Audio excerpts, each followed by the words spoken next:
And welcome to our first Congressional Black Caucus hearing of the 117th Congress.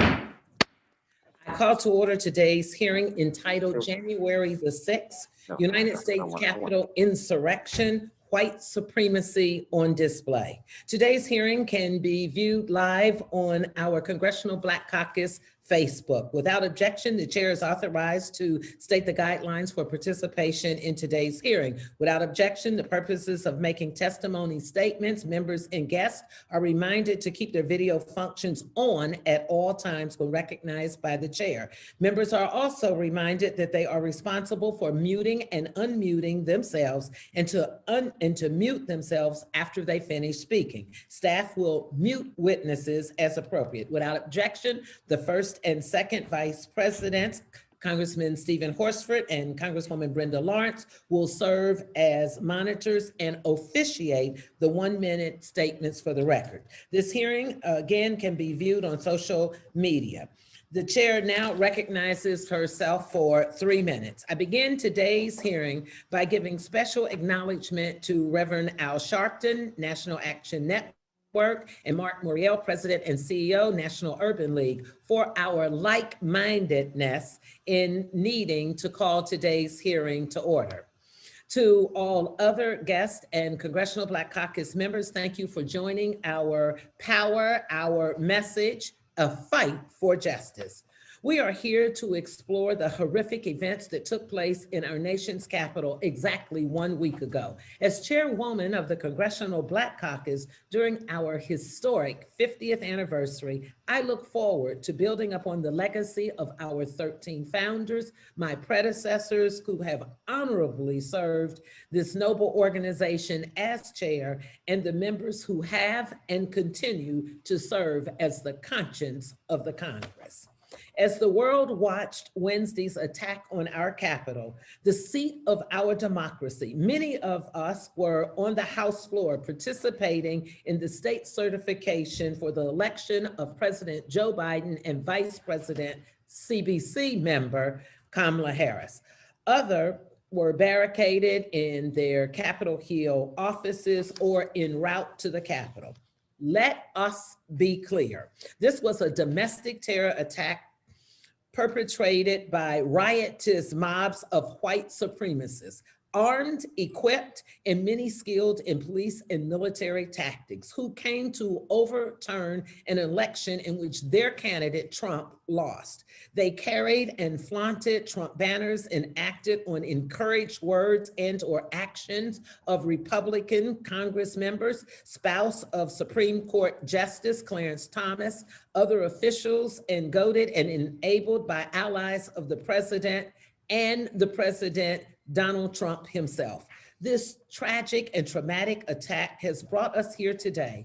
It showed us that if you are a Black Lives Matter peaceful protester, you can rest assured that you will be met by militarized officers, pepper spray, rubber bullets, tear gas, mass arrests, and more. But if you are storming the Capitol in your Proud Boy gear, scaling the walls of the Capitol, breaking down doors, destroying property, disrupting the Speaker's office, you were met with and underprepared police officers, selfie opportunities, a stand down of officers, and maybe even some inside assistance. Today, members of the Congressional Black Caucus and several invited esteemed colleagues, experts in a range of fields, champions of justice, will bring testimony on how we got to this point, what happened, what should have happened, the ignorance and the ignored, the intent and the intelligence behind it, and our demands for proposed ramifications and next steps. The headlines should read, Congressional Black Caucus called for immediate change and upgrade in member security, accountability and restructuring of the Capitol Hill security plans and protocols. Congressional Black Caucus introduces legislation ranging from domestic terrorism legislation to combat rising extremists. CBC members will serve as impeachment managers, and we will support the removal and the impeachment of Donald Trump. Our witnesses for today are Majority Whip, Congressman James Clyburn, Reverend Al Sharpton, National Action Network, Marc Morial, President and CEO, National Urban League, Mayor Muriel Bowser, District of Columbia, Malcolm Nance, author, commentator on terrorism, intelligence, and insurgency, Alicia Garza, Black Lives Matter co-founder, Congressman Hakeem Jeffries, Chairman, Democratic Caucus, Congresswoman Maxine Waters, Chair, Financial Services Committee, Congresswoman Sheila Jackson Lee, Congressional Black Caucus parliamentarian, Congressman Benny Thompson, Chair, Homeland Security. Welcome and thank you for being here virtually. The witnesses will be recognized for 5 minutes each to give an oral presentation of their testimony. I ask that you respect the witnesses' time by ending your oral testimony timely. Without objection, the witnesses' written statements will be made a part of the record. At this time, I recognize the distinguished gentleman from South Carolina, Majority Whip, former Congressional Black Caucus Chairman, and our leader, Congressman James Clyburn, for 5 minutes.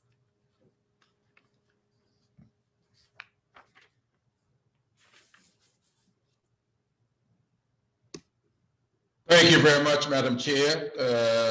I hope I unmuted myself successfully. Thanks for your significant leadership. Thanks for calling this hearing today. It is very, very important to our starting a new Congress, a new presidency on what my good friend Al Sharpton would call a good foot. Since last Wednesday's events, I have been reflecting on Dr. Martin Luther King Jr.'s last book, Where Do We Go From Here? Chaos or Community? That profound book, written in 1967, could have been written just as easily today about this inflection point in our history. For those of us who were activists in the 1960s, we today are reliving much of what we thought was behind us. In fact, Dr. King wrote in his 1964 work, Why We Can't Wait, that he was hopeful that the election of President Johnson would implement many of the changes that we had been working so hard for in the run-up to that 1964 election. Dr. King talked about this fierce urgency of now and how waiting almost always meant never. Yet, within 4 years of his writing of that book, we did make significant advances. The 1964 Civil Rights Act was passed into law. The 1965 Voting Rights Act became law in 1965. And 3 years later, we got the 1968 Fair Housing Law. President Johnson began a significant number of programs that became known as the Great Society. And those of us who have been sitting silently by in recent years as we notice the other side misrepresenting the fact that the Great Society programs failed, I ask you to review the record. Did Head Start fail? No, and it's still with us today. Did Medicare fail? Did Medicaid fail? No, still with us today. Did the Elementary and Secondary Education Act fail? No. Higher Education Act? No. These programs were passed as a part of Lyndon Johnson's Great Society program and many others, and they're still in laws today. Unlike Dr. King's determined adherence to nonviolent protests, the current occupant in the White House is just the opposite. He is calling upon the American people to undo much of what was done to help move our country forward.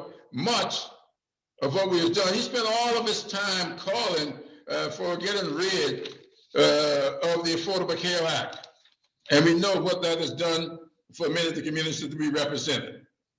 And I need not tell you how deplorable it was to watch him use the Black Lives Matter peaceful protest to call upon military intervention to clear the way for him to go and stand in front of St. John's Church with his Bible upside down and doing what we all know he always does, inviting resistance.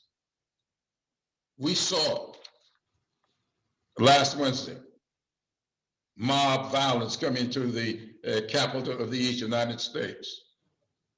We saw them waving flags of resistance. Among them, that flag that is commonly called the Confederate Club flag. Let me remind you, that is not the Confederate flag. It was never the Confederate flag. I have been resisting it being called out all of these years. That's the flag of white supremacy. That flag was the Tennessee flag used by Nathan Bedford Forrest when he was a Confederate general. And when the war came to a close, Nathan Bedford Forrest kept that flag as his flag, and it became the flag of the Ku Klux Klan, of which he was the first grand dragon. That flag has always been living a big lie. And we have helped perpetuate that big lie. We need to call it what it is. That's the flag that the white supremacists in Germany now use as their flag, because the swastika has been outlawed in Germany. And so my fellow Southerners who call that flag a flag of heritage are just wrong, and they know they are wrong. That flag is a flag of resistance, of white supremacy, and we need to call it out for what it is. So I want to thank you, Madam Chair, for having this hearing today. I hope that we can come away from this hearing with a good bit of momentum to help the new Congress, the 117th Congress. That's going to be one of the closest divided Congresses ever. But we can stay together if we stay unified. It doesn't mean we have to be unanimous on everything. We can disagree on many things and still be unified. That's what we want to do. So I want to thank you for all you do. So let me close on a very personal note. I've been referring to Alexis Tocqueville a lot these days, and I want to close with a line from his 2-volume work, Democracy in America. The Tocqueville said, America is not great because we are more enlightened than any other nation, but rather because we have always been able to repair our faults. COVID-19 has opened up some fault lines in America. We must display our greatness by closing and repairing those fault lines. We've got to do what we're taught to do by our faith. Feed the hungry, clothe the naked, and do unto others as we will have them do unto us. I'll yield back.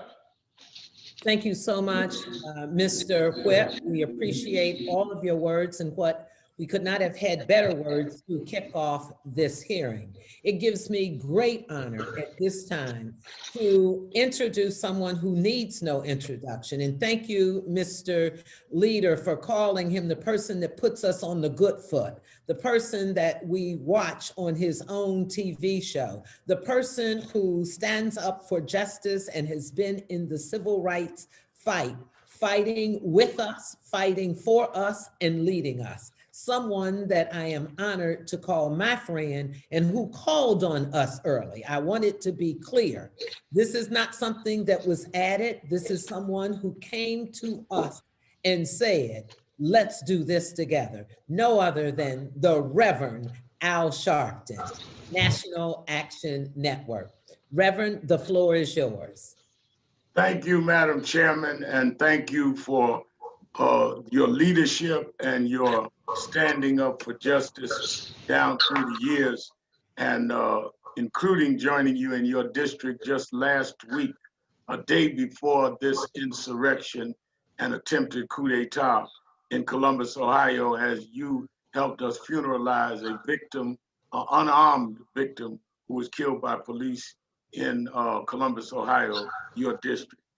Let me say that what is very appalling to those of us in National Action Network is that when we watched what happened, the siege of the capital of the United States that showed around the world an instability of the American government.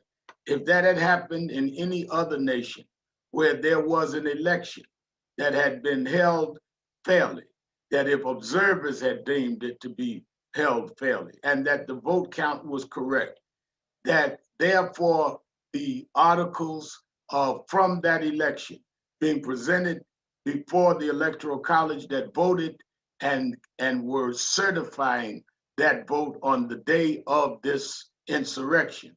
It was the intent of those that came to the Capitol to interfere with the certification of the Electoral College vote, which meant their intent was to undermine the peaceful transfer of power to those that had won the election. In any other country, we would have been talking about whether we would send in military aid to support the democratic process. It happened in this country, and we should not tolerate it, and those responsible ought to be prosecuted to the fuller degree of the law. What was most disturbing to us is last August, National Action Network and I, with Martin Luther King III, had called a commitment march in Washington, D.C.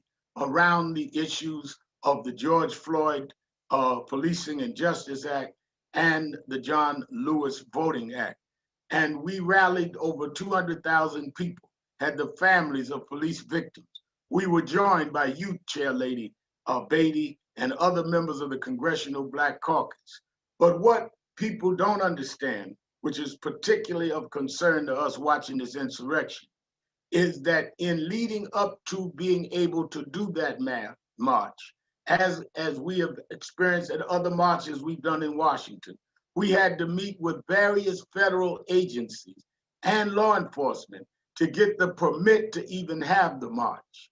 We met Ebony Riley, our able bureau director of National Action Network, in our DC office, and her staff had to meet with 26 different federal agencies and meet with the National Park Services and meet with DC as well as Capitol Police, as well as other entities, including Homeland Security. Give them graphs, let them know where the staging would be, where the people would be, where the route would be that we would march across the mall after the rally to the Martin Luther King Monument, had to lay out the map.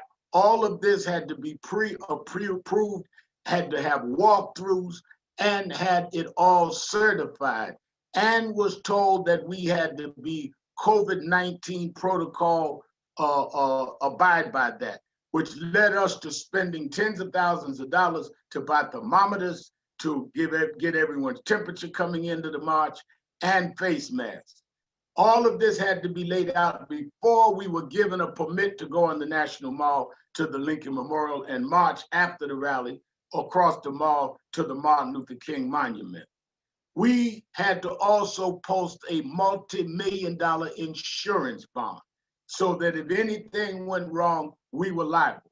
I would say to this caucus, were those procedures also put in place and required to give a permit for this gathering that happened on the very same National Mall, and whether or not they had to have all of those procedures monitored and agreed upon?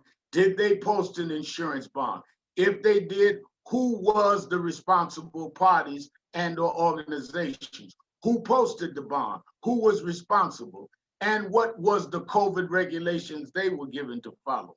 I would also add that we were told that we had to have people that would be on call, that if anything happened, as they observed anything, people on the site during the rally, during the march would be called. Well, who were the people that they had designated? Particularly since the speaker at our march were the victims of police and racial violence, and myself, Martin III, and Dr. King's granddaughter, Yolanda. The speakers at this rally, they had the insurrection, was the President of the United States, which means that we would assume they had even more heightened security. And it was the President that led off the march, directed them and said, we're going to walk to the Capitol, and said he was going to join them.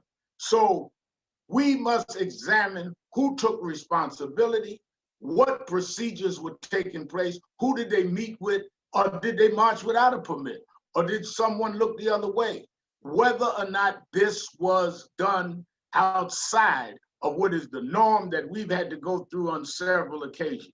I would also suggest to you, Madam Chair Lady, and members of the caucus, that we need to look into the fact that some of those that have participated in defending what happened have themselves done things that would suggest they were quite familiar with this. On September 16, 1992, there was a police rally, off-duty police, protesting a civilian review board in New York City by then Mayor David Dinkins, the first and only Black mayor of this city, where I'm sitting today. 10,000 police officers marched on City Hall, became violent at City Hall just as the violence was seen at the Capitol last Wednesday. And cars were turned over, glasses was broke. The speaker at that rally was Rudolph Giuliani, the present lawyer for the President of the United States. At the same time period within that same year, the President, then a private citizen, had bought full-page ads calling for the execution of 5 young men for their alleged participation in the rape in a despicable act against a white female in Central Park. He called for their execution, paid for ads. They were later found to be innocent. So they have a background in being around this kind of anarchy, which should make them even more conscious and more careful when you're dealing with a mob, unless in fact that mob was operating in the spirit that they know is not only possible, but probable, since the President said, come to the rally, we're gonna have a wild time. Clearly, we're dealing with people that marched through the halls, the hollow halls of the Capitol, holding Confederate flags that now my good friend Congressman Clyburn has said was not a Confederate flag, but a flag of white supremacy. Yes, they had gallows set up that reminds us of where they set up people for lynching. So clearly, we're calling on the Congressional Black Caucus under your esteemed leadership to investigate what engagement the federal government had to make this a permitted event. Thank you so much, Sharpton. We appreciate it. Let me make a brief announcement. It has been brought to our attention. We will be voting on the articles of impeachment momentarily. So I am going to move quickly through this part of our hearing because we have congressional moments to be entered into the record. I'm going to forego formal announcements because all of you stand on your name and your reputation. With that, I will go to Marc Morial, who is the president and CEO of the National Urban League and also part of the journey and like-mindedness for calling today's hearing. Marc Morial. Thank you very much, Congresswoman Beatty, Madam Chair, and thank you so much for your leadership in building this collaboration to shed light on the awful events of last week. I also want to thank my friend and partner in civil rights, Reverend Al Sharpton, for his testimony and leadership, and always James Clyburn, the elder statesperson of civil rights and Black politics in America, for his insight. I'm inspired today by the words of James Baldwin, who wrote, "I love America more than any other country in this world. And exactly for this reason, I insist on the right to criticize her perpetually." So here's my testimony. On June 2nd, 2020, racial justice protesters peacefully gathered at the Lincoln Memorial to protest the death of George Floyd and other Black Americans at the hands of the police. They were met with row upon row of military police in fatigues and armor lining the memorial steps. The day before, on June 1st, at least 9 military and police aircraft hovered in the sky over Washington. 2 helicopters eventually swooped low in a tactic usually reserved for combat zones, battering protesters with tropical storm level winds.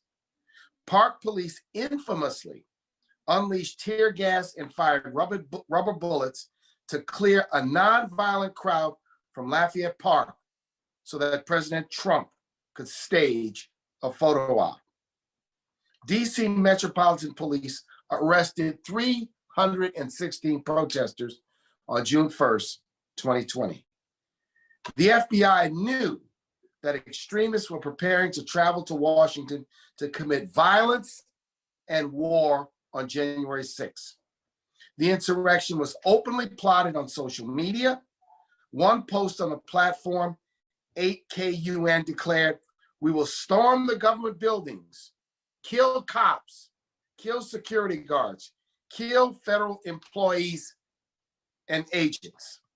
There were no National Guard troops in riot gear awaiting them, no military helicopters, no tear gas deployed as the mob shoved its way past barricades. Vastly outnumbered police stepped aside and allowed the mob to storm the Capitol. DC Metropolitan Police made only 61 unrest-related arrests on January 6th. U.S. Capitol Police arrested just over a dozen. Many Capitol Police executed their duty bravely and with honor. Officer Eugene Goodman is being hailed as a hero for luring a mob away from the Senate chamber. However, another officer did exactly the opposite, offering the rioters directions around the building as he donned a "Make America Great" cap. January 6th may have been one of the most egregious examples, but it's certainly not the first. Over and over again, in the eyes of far too many law enforcement officers, Black people are considered a threat simply for existing, while violent white people are cosseted, protected, pampered, and indulged. Even the author of the FBI report warning of the mob's murderous intent worried that a show of force might encroach on the rioters' free speech rights. Lieutenant General Walter E. Pyatt, director of the Army Staff, rebuffed requests for National Guard assistance because he didn't like the visual, a concern nowhere in evidence during Black Lives Matter protests, civil rights protests, or any other protests that African Americans and other people of color have been engaged in to protect our rights over the years. In fact, much of the violence at racial justice protests over the summer was instigated by white supremacists and far-right extremists, yet this violence was used to rationalize military-level crackdowns on peaceful protesters. Operation Relentless Pursuit and Operation Legend, cynically named for a 4-year-old killed in a shooting that had no link to racial protests, sent federal officers to override local law enforcement in Black communities. Far from trying to contain a violent insurrection where the symbols of white supremacy were on full display, police officers are rightfully under investigation, some that is, for actively participating. On June 6th, we witnessed a violent mob motivated by racial resentment, by a conspiracy theory rooted in the effort to invalidate Black votes. The mob was met with empathy and deference from some in law enforcement and some in a military establishment that harbors white supremacists, let's say it, amongst its own ranks. The national reckoning over racially motivated police misconduct and brutality that began this summer cannot move forward until the institutions entrusted with public safety and national security rid themselves of the cancer within. We cannot heed the hollow cries for unity from the very collaborators who fanned the flames of insurrection and promoted racist lies. You cannot cure cancer by ignoring it. It must be cut out and burned away. Reform efforts such as the George Floyd Justice in Policing Act are a necessary step, but only one part of the solution. We must use every means at our disposal to shine a light on racial injustice and fully commit as a nation to a zero tolerance policy with regard to white supremacy in law enforcement and in the military and across this land.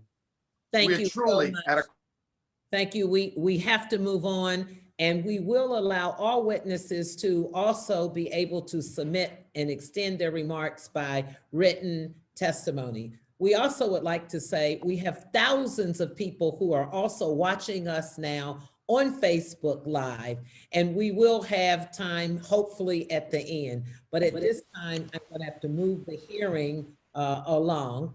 And I am very honored that we have our distinguished mayor of the District of Columbia, Mayor Morial Bowser. Thank you so much, Madam Chair, and thank you for inviting me today. I want to acknowledge and appreciate all the members of this esteemed caucus, and thank you for taking swift action by hosting this emergency hearing on the acts of domestic terrorism and sedition that unfolded in our nation's capital just 1 week ago. I was able to hear the remarks of my friend Reverend Al and Marc Morial, and I want to thank them for their testimony. I listened very carefully to Reverend Al's remarks because I know how much he knows and Nan knows how to do things appropriately in the nation's mall and make sure people's voices are heard. I am Muriel Bowser. I'm the mayor of Washington, D.C., and I'm honored to present testimony before you. I want to begin by thanking my residents of the District of Columbia for heeding our call to stay home and to not engage with the thugs who came to our city seeking violence and confrontation. I think what history will show is that Black Lives Matter protesters, DC residents and residents of Maryland and Virginia who love peace and want justice did not engage with those people. And it is clear who caused the damage to the Capitol, to the sense of safety of our members of Congress, and to our historic building. I want to offer special thanks to the men and women of the Metropolitan Police Department, or DC Police, and DC Fire and EMS for responding to the United States Capitol Police request for backup and helping to restore order to the Capitol building. They put their lives on the line to secure and defend our democracy, ensuring that the members of Congress who displayed great bravery could return to vote in the very chambers where DC residents are denied representation and a vote. I want to thank them for their heroic actions that day because I know much bodily harm was avoided. They are the true patriots. You are the true patriots. I want to thank our neighbors in Maryland and Virginia as well for their support for the Maryland and Virginia guards and the law enforcement that they sent in advance of that day. And while MPD was able to rush to the scene after a call for help, we also know that members of the DC National Guard, by the way, DC National Guard is a somewhat of a misnomer because DC doesn't actually have its own guard. The DC National Guard is the President's Guard. And unlike all of the states, the people of Washington do not control their guard. To ensure that this never happens again, I'm calling on Congress to immediately transfer command of the DC National Guard from the President and put it squarely under the command and control of the Mayor of Washington, DC. And to ultimately fix the unworkable status of federal interference and control over matters in the district, we must get Congresswoman Norton's DC Statehood Bill, HR 51, passed and on the President's desk within the first 100 days of the 117th Congress. Again, I'm encouraged by the actions taken by federal law enforcement thus far to get ready for this unprecedented inauguration, but we know more work must happen. I'm calling on the Joint Terrorism Task Force to investigate, arrest, and prosecute any individual who entered the Capitol, destroyed property, or incited the acts of domestic terrorism observed last week. I urge the Congress to create a nonpartisan commission to understand the catastrophic security failures and both to hold people accountable and ensure that it never happens again. It is not lost on me, as we heard in President Morial's comments, who stoked the flames of this extremism and on January 6th encouraged the acts of terrorism and sedition that we saw that resulted in the deaths of 2 United States Capitol Police officers and 4 others. As you have heard today, the members of the Congressional Black Caucus know better than most that there is an inextricable tie between those terrorists and white nationalism. The symbols, speech, and actions were undeniable. And this is not the end. This is the beginning of us needing as a country to be focused on the radicalization of these mostly white men who we saw in the Capitol that day.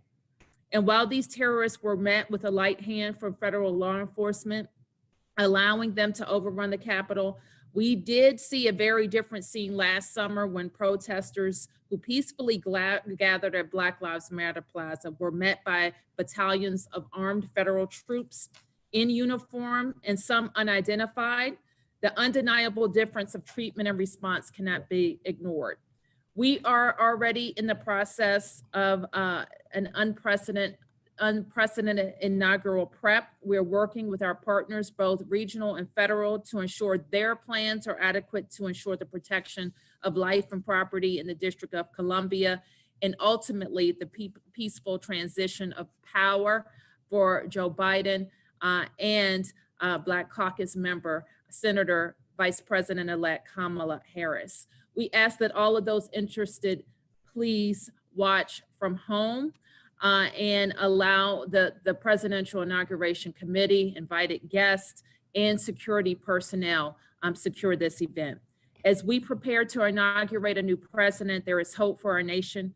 We know that together, our shared American values and certainly our DC values will endure, but not without a fight. I thank the members here for all your hard work to enrich the lives of all Americans, and know that I stand ready to assist in any way that I can. Thank you so much, Madam Mayor. We appreciate you. At this time, we will go to Malcolm Nance. We know him as an author. We see him as a commentator on terrorism, intelligence, and insurgency. Malcolm Nance. Thank you, Madam Chair, for allowing me to speak to all of you. And I'm going to run through my statement because I know you're all doing very, very important work today for the nation. On November 3rd, 2020, it was a triumphant day for American democracy. Vice President Joe Biden and Vice Presidential nominee Senator Kamala Harris defeated President Donald Trump and his Vice President Mike Pence to represent the American people. The story should have ended there with a peaceful transfer of power. However, from the moment the election was called, right-wing extremists on their private forums were discussing armed opposition to Joe Biden's administration and liberals in general. They started referring to the election of 2020 as stolen, calling the legitimate and certified democratic process a coup d'etat. Massive quantities of ammunition and guns were exchanging hands on public forums in response to a prospective insurrection. In the right-wing extremists underground, they were calling for Donald Trump to bring on the storm. The QAnon conspiracy belief that Trump should mass murder and or arrest Democrats who were all cannibalistic child sex traffickers. The phrase Democrat extinction was finding its way up from the darker parts of the internet to being openly posted on Facebook and right-wing Twitter and Parler. President Trump himself launched a call for election fraud and illegitimate election. He and his followers called it a coup, and not one Republican politician lifted a finger in opposition. Many would agree with Trump and his most violent supporters and stoke the flames that would light the fuse to the powder keg of rebellion. That explosion occurred on 6 January 2021 at the Trump Stop the Steal rally. At the direction of the president, the US Capitol was placed under siege without any security measures found in a national security event where the vice president-elect, the Speaker of the House, and the President of the Senate pro tem were assembled in one spot. President Trump launched his followers to seize control of the Capitol, and they sought to likely harm the members once found inside. We now know there were likely capture and kill teams roaming around looking to find elected members. Had they successfully found, incapacitated, or injured Vice President Pence, Senator Harris, Speaker Pelosi, and Senator Grassley, all of whom were in the same room, the United States government would have been decapitated and reduced to one man, Donald Trump, who would have been left unscathed and in power. Yet the uprising is not over. Indeed, this is only the beginning. The U.S. Army and Marine Corps Counterinsurgency Field Manual, authored by General David Petraeus in 2000, defines insurgency as an organized movement aimed at the overthrow of a constituted government through the use of subversion and armed conflict. Insurgencies are inherently about seizing political power through arms and political chaos action. Their principal goal is to make existing governments seem powerless, feckless, and incapable of protecting the common citizen. This will be the objective of the soon-to-be out-of-power Trump administration and the Republican Party holdovers who adhere to him. Trump and his family will not be going away with a fond farewell and cheery good wishes. They have already started to transform themselves into a malicious political opposition machine that intends to destroy the Biden administration and, in their own terms, liberalism in America on every level. The Chinese Communist leader Mao Zedong optimized modern insurgency by giving it 3 phases. The first phase is the most important. It is when insurgents trying to gain populist legitimacy by tearing down a solidly elected government through extreme political positions, propaganda, and mob action. It is then followed by terrorism, armed resistance, and toppling government by civil war. Should President Trump remain politically viable, there will likely be a Trump party political wing that cues in the completely deniable militant wing as to where and when to sow chaos, conduct terrorism, and carry out armed actions with and without direct orders. 2021 will see the 4 wings of a prospective Trump movement: Trump, his family, the Republican Party hangers-on, their mainstream voters, and the armed militias, terrorist, and QAnon conspiracy cult will transform into an active insurgency, which will bring governance into chaos, set the stage for the collapse of the Democratic Party's coalition that defeated Trump. The armed contingents will likely join into an alliance of physical resistance forces and agitate for the largest rebellion since the Civil War. I call this gathering movement the Trump insurgency in the United States, or TITUS, T-I-T-U-S. It is wholly a white supremacist rebellion against the motto of the United States, E pluribus unum, from many one. They do not believe in any America except one of subjugation and white tribalism.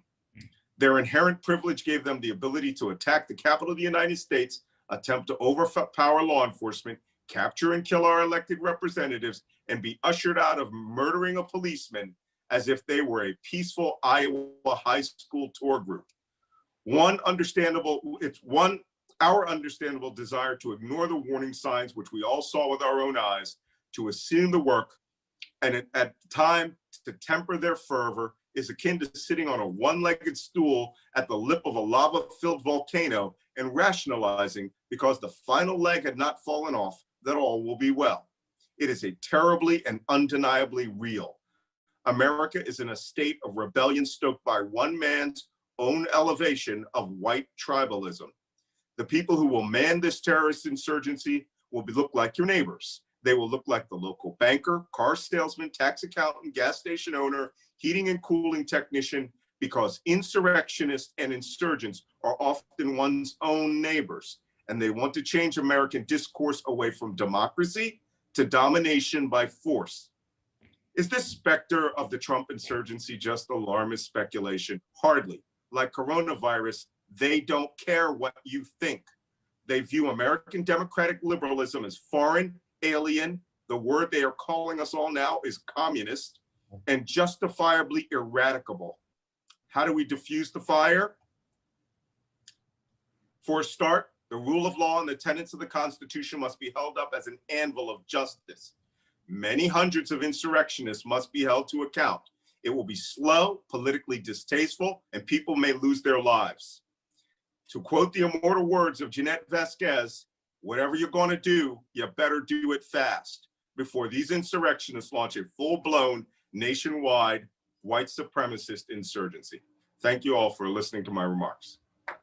Thank you so much.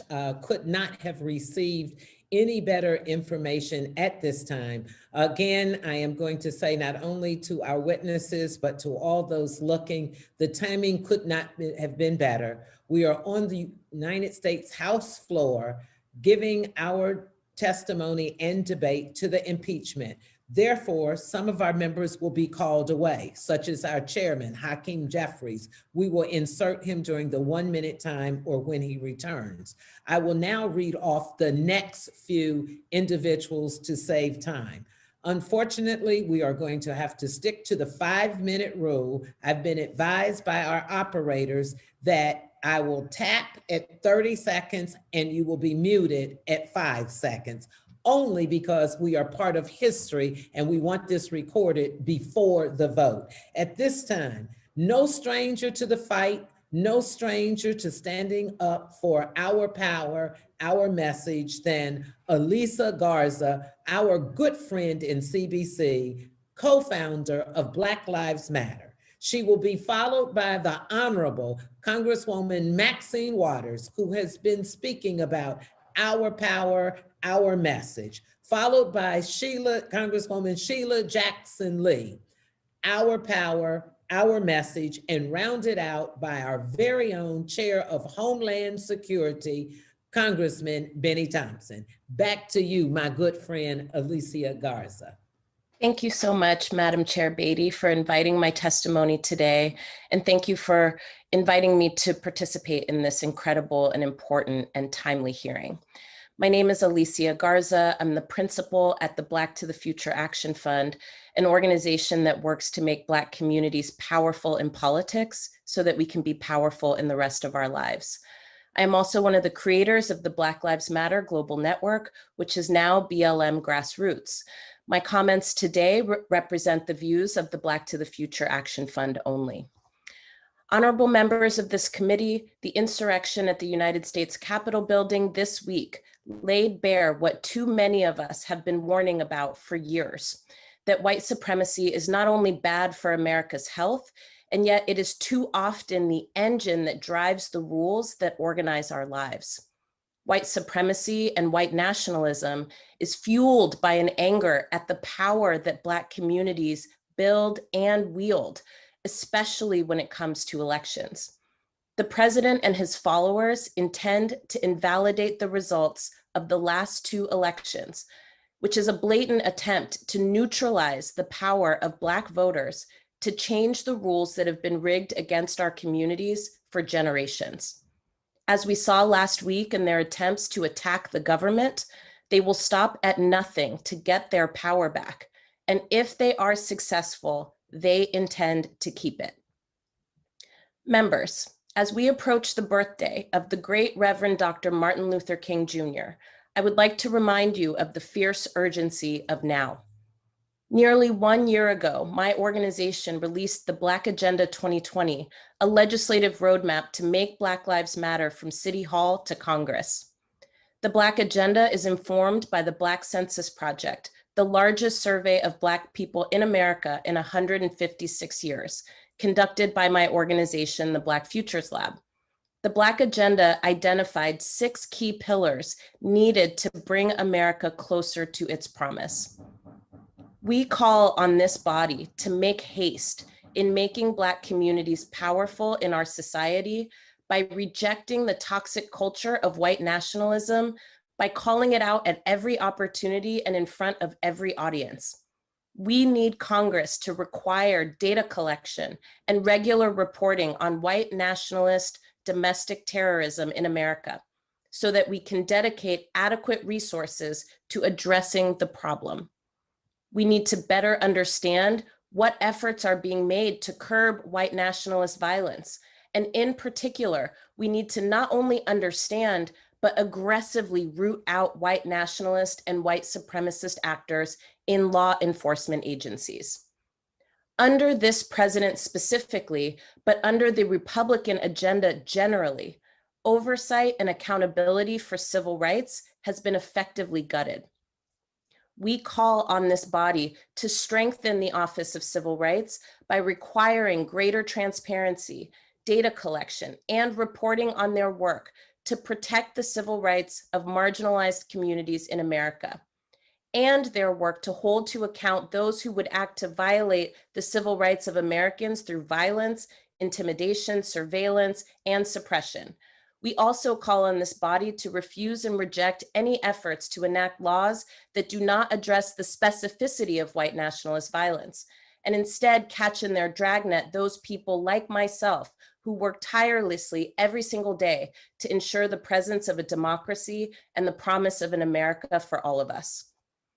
Honorable members, earlier this year, my home was visited by the FBI, informing me that my name had been found written on an envelope alongside the names of elected officials and other activists in the home of a known white supremacist. Just as they had a duty to warn me of this potential threat, it is my duty to implore this body not to waste the opportunity to be the architects of a new America by enacting piecemeal and symbolic solutions to complex problems. We cannot afford symbolic measures that address that which threatens the lives of people like me, like you, every single day. Our job together is to undo the rules that have been rigged against our communities, replacing them with new rules that allow us to achieve the beloved community that we long for. We must stay focused on the task at hand and not be distracted by opportunities to be at the table when we have the opportunity to set the menu. If we are to lift every voice with substance and not just in symbol, we must ensure that we destroy the shackles that keep so many of us from rising, and the weapon of white supremacy that intends to keep us from living with dignity. Thank you so much. Thank you so much for speaking truth to power. Congresswoman Maxine Waters.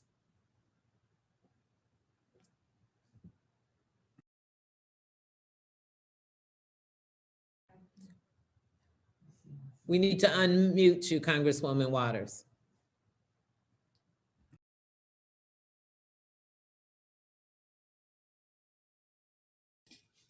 Thank you. Thank you so much, Joyce Beatty, our newly elected chair of the Congressional Black Caucus. I thank you for immediately taking leadership and organizing this very important meeting based on our recent experience with the invasion of the Capitol of the United States by right-wing domestic terrorist organizations. I would like to share with you that what Al Sharpton had to say to you and what he was advising you of was extraordinarily important because in the final analysis, our security has not been attended to by us. We have left our security in the hands of those who are absolutely supposed to be in charge of security for the Capitol and all of us. But I, as an African-American woman, member of Congress, have been basically targeted so many times to be killed, and have gone to the Capitol Police and to the Sergeant at Arms. And I had to force a meeting with Benny Thompson to try and make them provide not only security for me, but for others and other women of color in the caucus and in the Congress, because our lives were being threatened. And so, with the knowledge that there was going to be a so-called protest movement, where the Capitol was going to be the target, I came to our Democratic caucus and I said, I think we should pay attention to the security arrangements. What do we know about what the Capitol Police are doing? What do we know about what the chief of police is doing? What do we know about the overall security organizing that is going to be desperately needed? Zoe Lofgren, who is head of our House Chair Administrative Committee, had the Capitol Chief of Police call me. And he called me and I spent 1 hour on the telephone with him. And I asked him every question that I could think of based on what I knew about security arrangements. I started out by asking him whether or not our plaza was going to be secured and whether or not the so-called protesters would have access to that area surrounding our Capitol. He assured me that they would not be on the plaza. He assured me that it would be barricaded. He assured me that I had nothing to worry about. And then I asked him about the grassy area adjacent to the plaza. And what if there were going to be opposing groups that would be there? He said, don't worry about that. We will have Capitol Police that will be stationed throughout all of those who are on the grassy area to ensure that if any confrontation takes place, they will be able to break it up.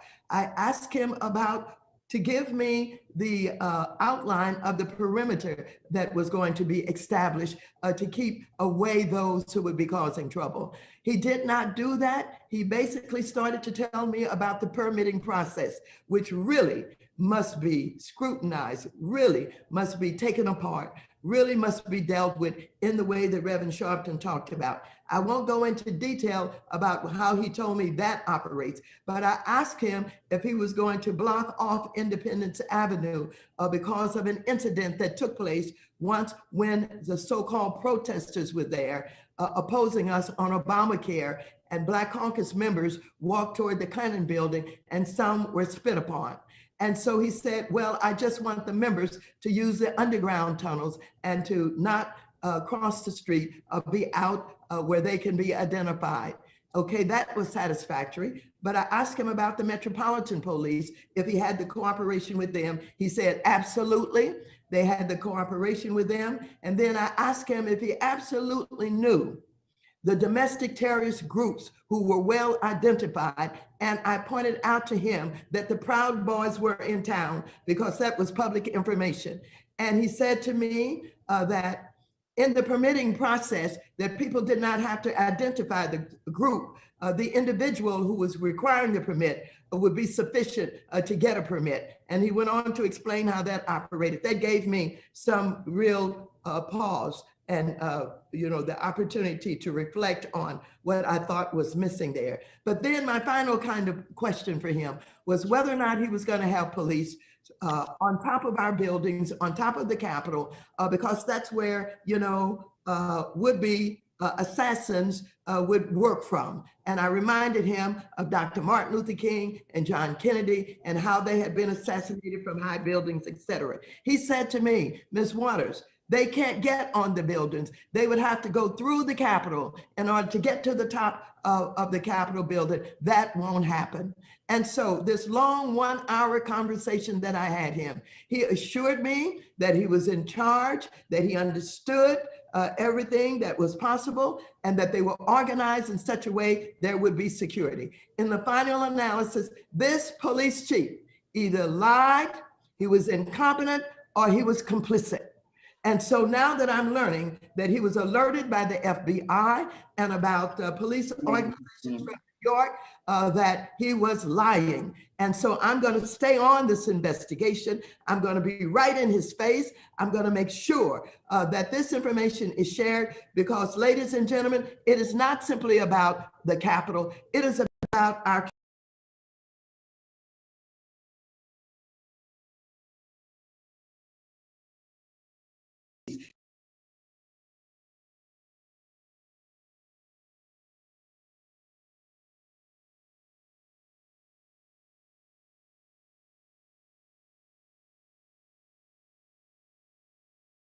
going to do to force diversity and inclusion and protection for our communities. And with that, I know Joyce is signaling that it's time to get off of here, and I'm off. I got to go to the floor and testify on impeachment. You know, I know something about impeachment.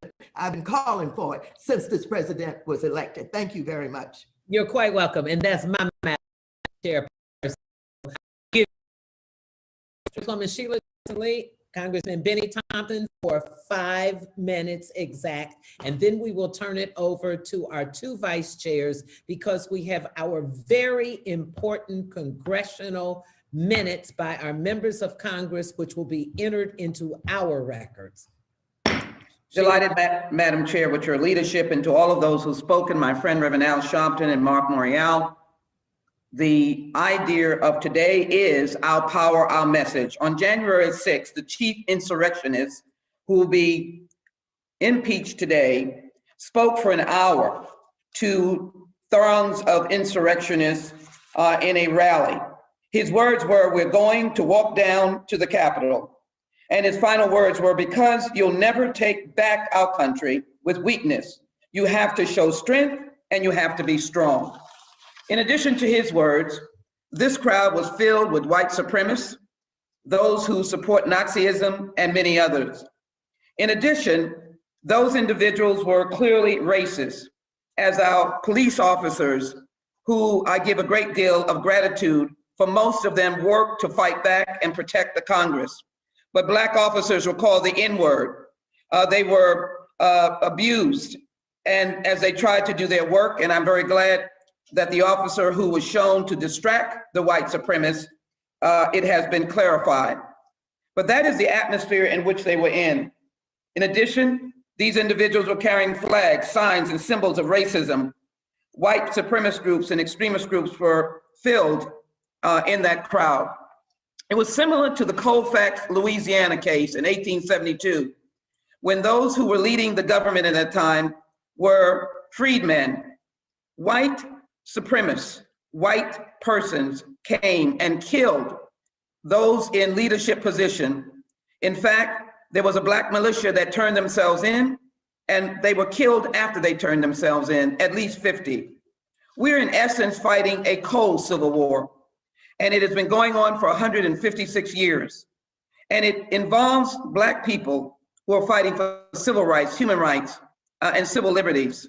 Just as I was with Ben Crump, dealing with justice for Joshua in Lamarck, Texas, continually fighting against Black police misconduct and Black men losing their lives. So why couldn't we be protected on January 6th? It is because of security failures that often come where there's no one concerned, a failure to imagine that the threats exist. These were patriots. They couldn't be coming for anything but peaceful First Amendment protests. That was untrue. They underestimated the violence of these individuals. An ineffective application of resources. These officers had no resources, no shields, no blocking equipment, no helmets, and they were obviously told to stand down. A lack of intelligence that they did not utilize, and of course, not recognizing the organizations that came, the Traditionalist Workers' Party, 3 Percenters, Proud Boys, the Oath Keepers, QAnon, the Groper Army, Neo-Confederates, Neo-Nazis, and others. The rioters were trained and planned. They came to attack this place. It was led by Donald Trump. He fueled them since the election, lying and saying it was a fraudulent election. They were a mob. They were protected by their whiteness. We are engaged in a cold civil war, and it must be known for sure that the fired Chief of Police indicated that he told the Sergeant at Arms that we needed the National Guard and it was ignored. Again, whiteness can kill you, lies kill you. This is important to adhere to what Mayor Muriel Bowser has indicated. I support every aspect of her request. For the CBC, I believe we have to dispel the belief that happened last week is now in the past. We must end the discussions that only the Vice President, the Speaker, were the only people at risk. We were. We must stress that people came to Washington to do violence, and only a small fraction of the likely millions who empathize and sympathize. We must recognize that white supremacists permeate the whole society, and we as individuals in our committees must have hearings over and over again. We can do two things at once. We must not stop investigating. The work to ensure our democracy will not be completed unless the Congressional Black Caucus and activist civil rights organization continue unceasing to fight to end the cold civil war and to insist upon the justice to be rendered for all. This was a planned event and we must fight against it. Lies kill. This is our power and our message. Very powerful. Next, we have the chair of the Democratic Caucus, Congresswoman Jeffries, followed by the chair of Homeland Security, Benny Thompson.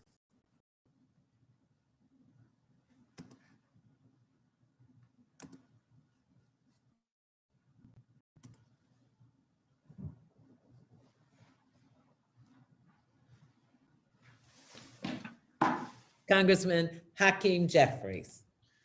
Thank you, Madam Chair. I appreciate your tremendous leadership and vision and pulling us all together for this incredibly important hearing for such a time as this. The United States of America is a great country. We have come a long way, but the events of January 6th, of course, revealed that we still have a long way to go. Systemic racism has been in the soil of America for 401 years. And we must rededicate ourselves to burying it in the ground, never to rise again. America is a country that was founded on high ideals, liberty and justice for all, the land of the free, the home of the brave. All men are created equally, entitled to things like life, liberty, and the pursuit of happiness, a country founded on high ideals. But we in the Congressional Black Caucus, of course, understand, the civil rights community and our leaders understand, the Black Lives Matter activists understand that America was founded with a birth defect, a genetic imperfection on the question of race. And for 240 years, we've been trying to deal with that. And every time America makes progress, and we have made progress, the lesson of history teaches us there always is a backlash. Progress made during the Emancipation and the Reconstruction era with the passage of the 13th, 14th, and 15th Amendment. But Reconstruction was cut short when the North pulled out of the South. We abandoned the project. Jim Crow rose up, the KKK rose up, Plessy versus Ferguson was decided, the Black codes were imposed. We were never given the promised 40 acres and a mule, and that lasted for almost 100 years. Then a new generation rose up, ushering in progress in the 50s and 60s as part of the civil rights movement and the Great Society, and then the backlash immediately followed with the election of Richard Nixon, anti-government, anti-affirmative action, anti-busing, and of course, the start of the failed war on drugs, which has resulted in 2.3 million people incarcerated, disproportionately Black and brown. Progress followed by backlash.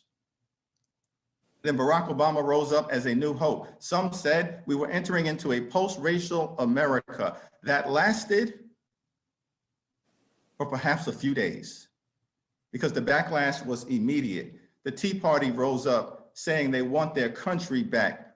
What country was taken away from you? And then the Supreme Court in 2013 stripped large parts of the Voting Rights Act, ushering in a new era of voter suppression. It all culminated, we thought, with the election of Donald Trump in 2016. but the January 6th insurrection that was a violent attack fueled by white supremacy was the culmination of the backlash. And so we just have to recognize that until we cut the cancer out, we will be living with this reality of progress and backlash here in America. White supremacy is a malignant tumor. It will eat America alive. And that's why we rededicate ourselves to the cause of finally burying systemic racism and continuing our long, necessary, and majestic march toward a more perfect union. Thank you, Joyce. God bless you. God bless the CBC. And God bless the United States of America. Thank you so much, Mr. Chairman. Congressman Benny Thompson will round out this part, and we will then hear from our congressional 1 minute. Thank you very much, Chairwoman Beatty, for holding this important hearing. Today, we're here to discuss the domestic terrorist attack that took place at the United States Capitol on January 6th. I'd like to take a moment to offer my deepest condolences to the family of Orphan Brian Sicknick, who gave his life protecting the Capitol.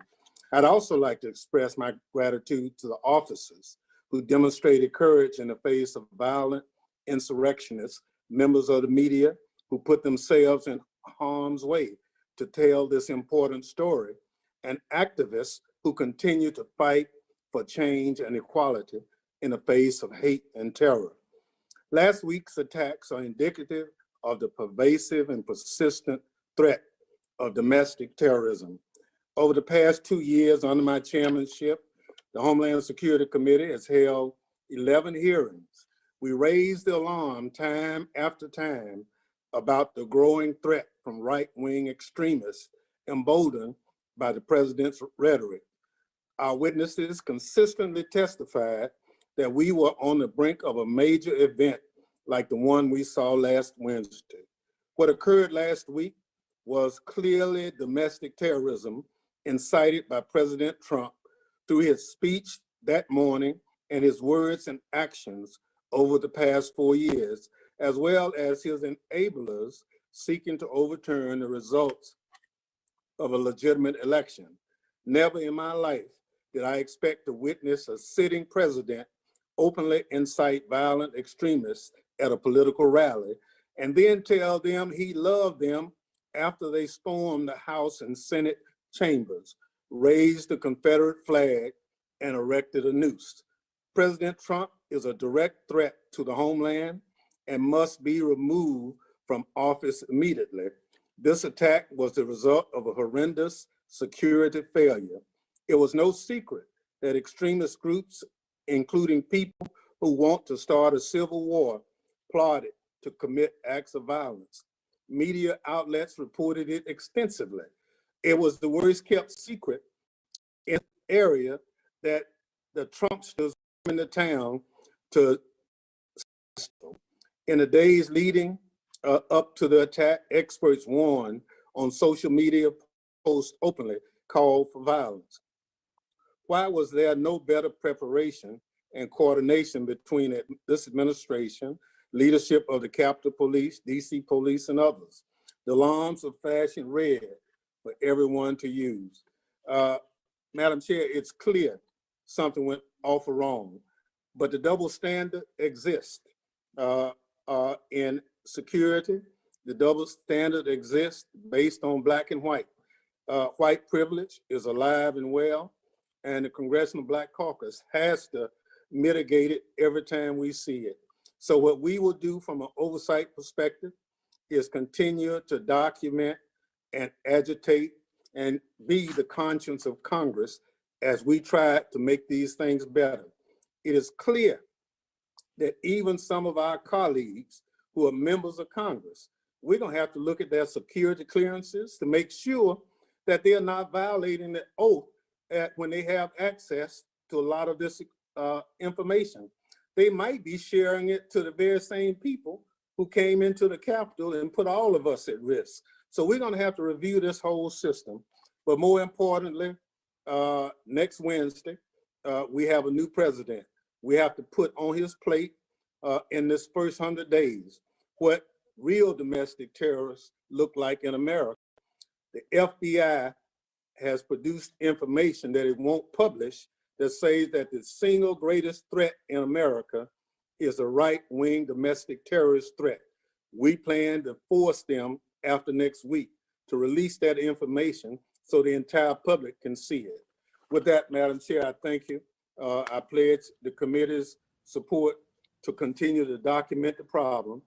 And now that we have somebody in the White House who can walk and chew gum at the same time and says that his administration will reflect the constituencies that got him elected, indeed, help might be on the way. Thank you so much, Mr. Chairman. Thank you for your leadership. And we want America to know that Congressman Benny Thompson is our Chairman of Homeland Security.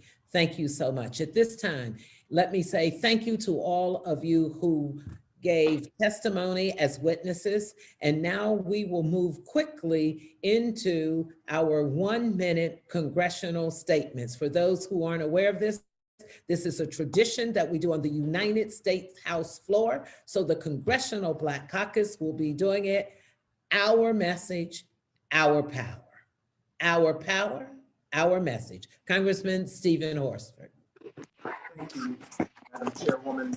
This is our power, and this is our message. Last deadly insurrection put a spotlight on the damage caused by 4 years under a racist and dangerous president. This moment in history calls on us to act. We will impeach Donald Trump, continue congressional oversight to investigate and examine the events of January 6th, and begin the hard work of reforming our institutions to build back a better future for all Americans. In the first 100 days of the Biden-Harris administration, the Congressional Black Caucus will work with our partners in the civil rights community to fight for policies like our Jobs and Justice Bill, which will create economic opportunity for Black Americans and work to crush this virus. We will fight to make our justice system fair for all. And together, we will insist on a society in which Black lives are fully valued. This is our power and our message.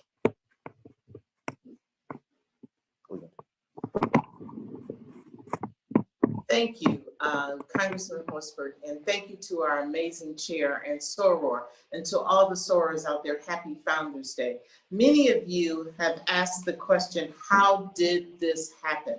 What are we going to do about it? And I stand here strong today with this is our voice and our message that we are committed as a Congressional Black Caucus to shine a light on every aspect of this awful attack on our democracy. After Brenda.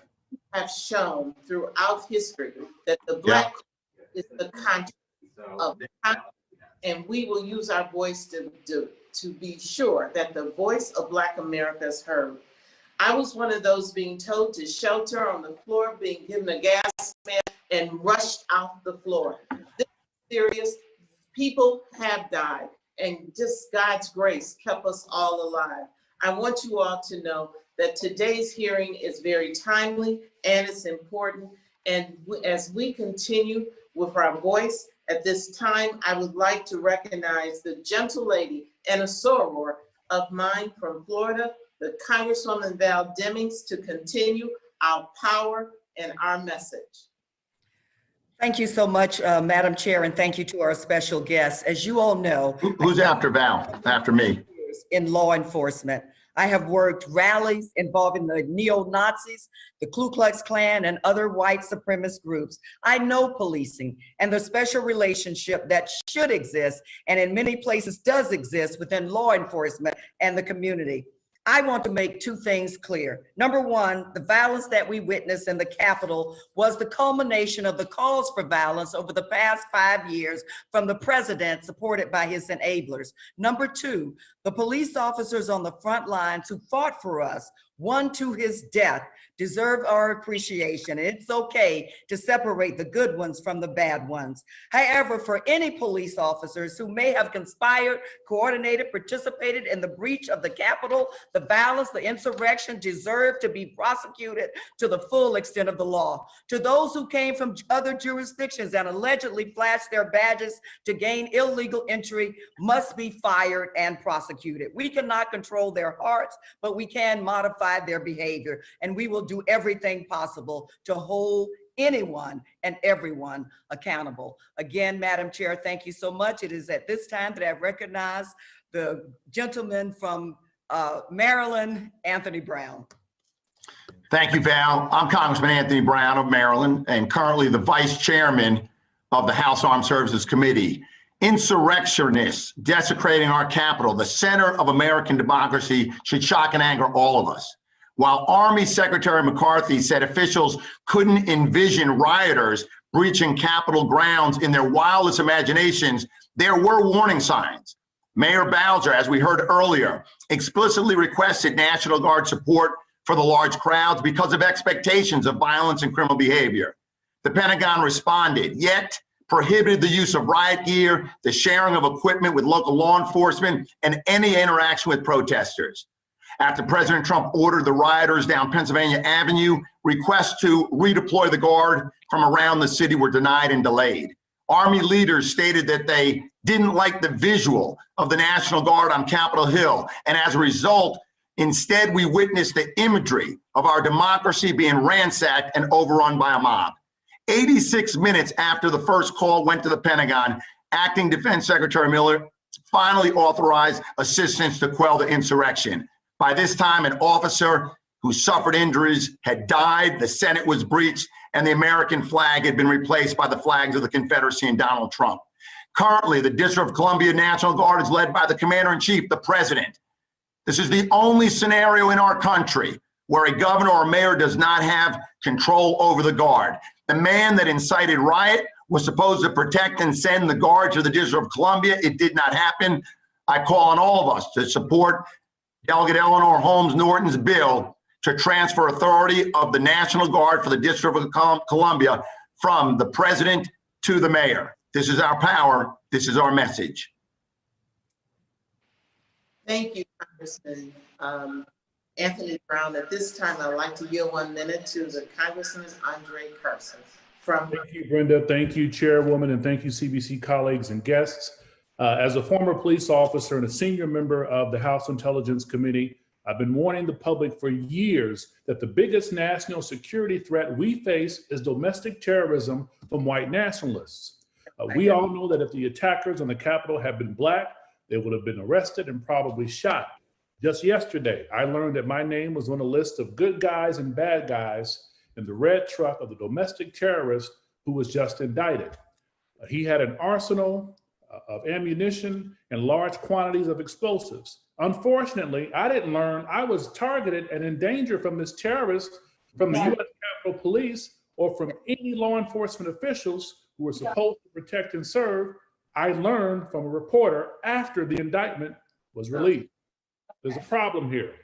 We have to address white supremacy in the White House, in law enforcement, and across the country among disaffected people who have been hoodwinked by those peddling racism and division instead of leading us to form a more perfect union and a more just for all people.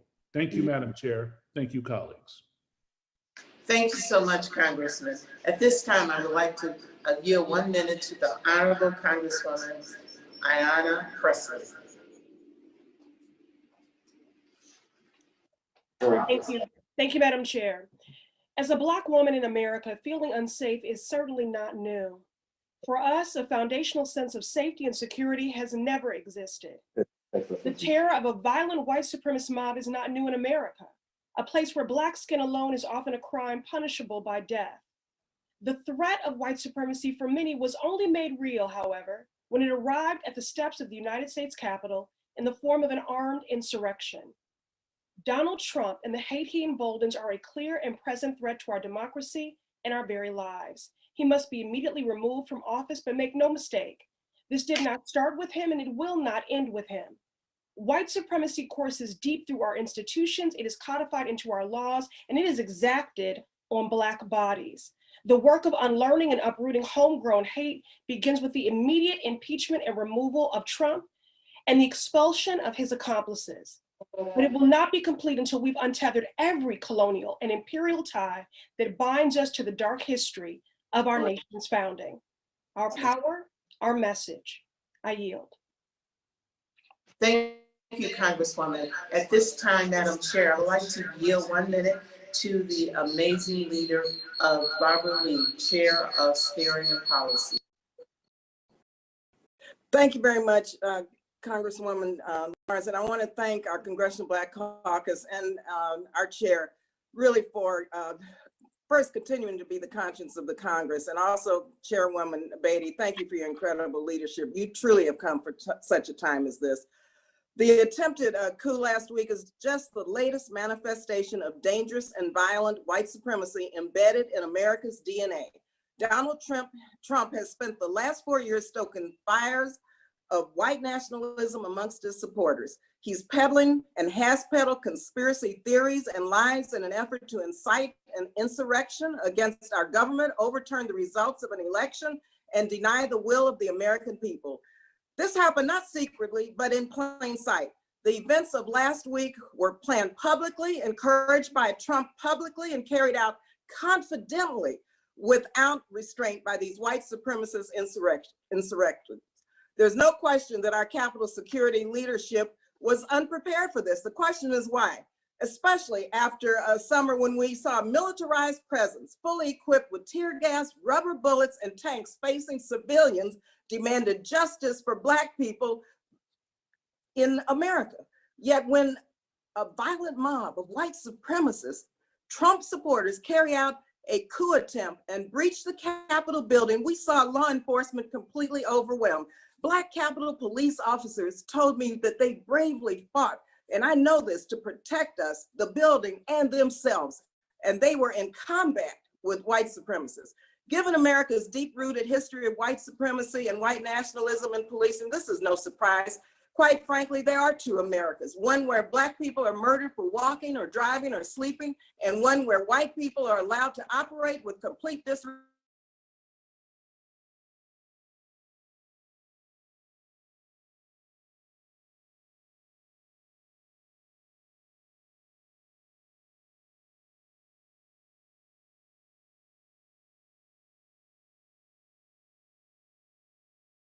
Congresswoman Lee.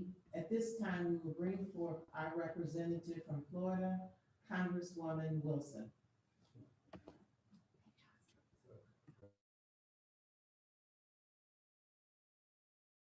Congressman Hank Johnson from Georgia.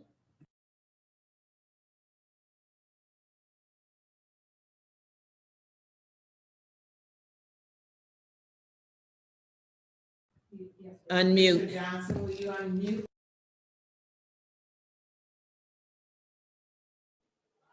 I'm sorry. Madam Chair, the terror inflicted upon our democracy last week by killers was more acute for Black and brown people because this was not the first time in our history that we as a body politic have come under physical assault. Last week, a white supremacist mob stormed the United States Capitol. They paraded flags of the Confederacy, flags of terror in support of a racist president. This menacing lynch mob, stirred into a frenzy by a maniac and his seditious co-conspirators, were met with flaccid law enforcement resistance upon their arrival. The difference in treatment between those white nationalists and the peaceful protesters marching for black life was a vivid illustration of what it's like to be Black in America, just as was the 8-minute and 46-second live stream video of the death of George Floyd, which proved to white people the glaring need for police reform. Last summer, we watched as protesters were met with a turbo-militarized police response to peaceful protesters who came to DC to tell America that Black lives matter. This is America. White America must acknowledge what Black Americans live every day. Systemic racism must be rooted out of this country, or else the freedom that should be enjoyed by all citizens will be no more. This is our voice. This is our power. I yield back.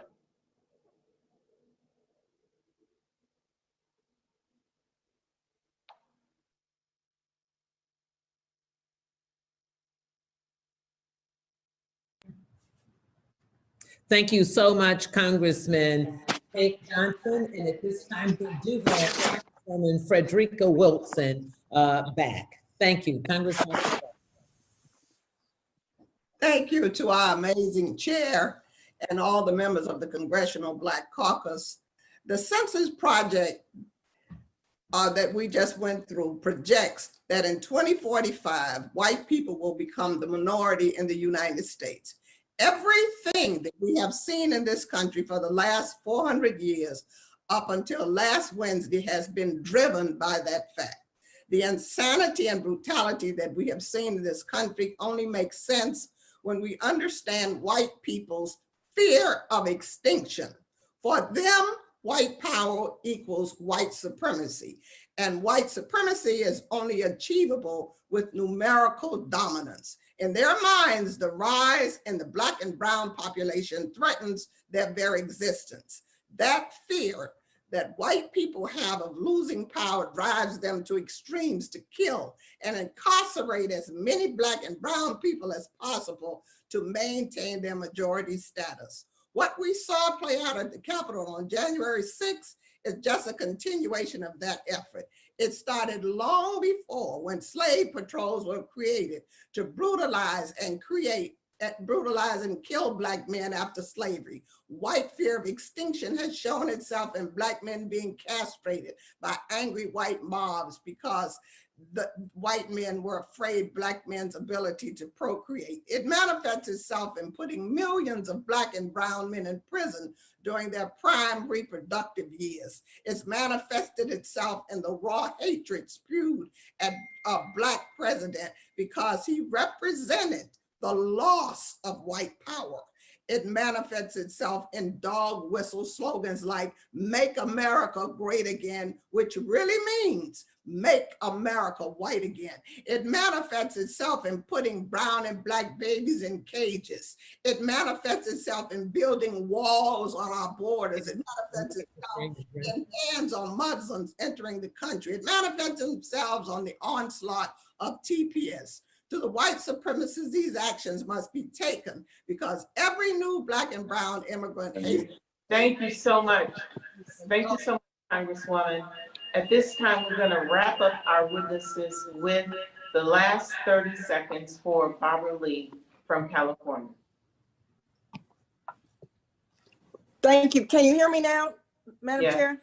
Okay, let me just conclude by just saying how awesome this Black Caucus is. And I wanted to quote our friend Wade Henderson. I'm not sure if you heard his quote that I was presenting, but I want to repeat this. Everything we saw, Wade said, at the US Capitol on January 6th was exactly who we are, because it's the product of who we have always been. He said, until we face that truth, we will never, ever change it.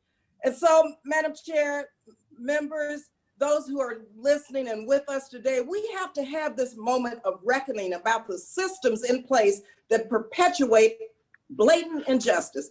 The Congressional Black Caucus will continue fighting tirelessly to dismantle systemic racism and white supremacy. Fortunately, 1 week from today, we will have a new administration will make that goal far easier. And as the scriptures do remind us that the light always outshines the darkness. Now I will turn it back to our remarkable and brilliant Chairwoman Joyce Beatty for closing remarks. Hello, I want to thank everyone for their witnesses. I want on the record that we cannot have healing and unity without accountability and justice. The President of the United States incited a violent insurgence against Congress and his own Vice President. This cannot be ignored. Madam Chair, I yield back to you with all of the witnesses for your closing remarks. Thank you so much. That was our second Vice President, Congresswoman Brenda Lawrence. Let me just say thank you. Thank you to all of our witnesses. Thank you to all of our members of Congress for speaking to our power, our message.